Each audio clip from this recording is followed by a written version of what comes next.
Hello everyone, in this video I'll show you exactly how to add a payment method on Shopify. First, go to your Shopify admin panel.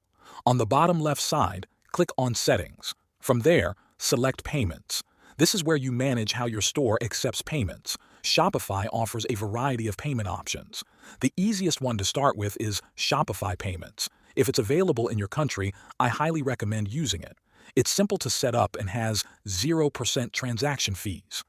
If Shopify Payments is not available in your country, don't worry. You can use other methods like PayPal or Amazon Pay. To activate PayPal, click the button that says Activate PayPal. You'll be taken to the PayPal website.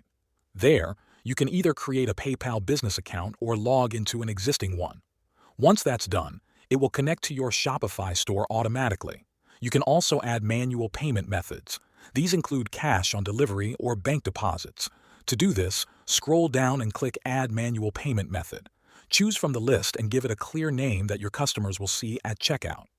If you want to use a different provider for card payments, click Add Payment Method and then select Search by Method or Search by Provider. Pick one that works in your country.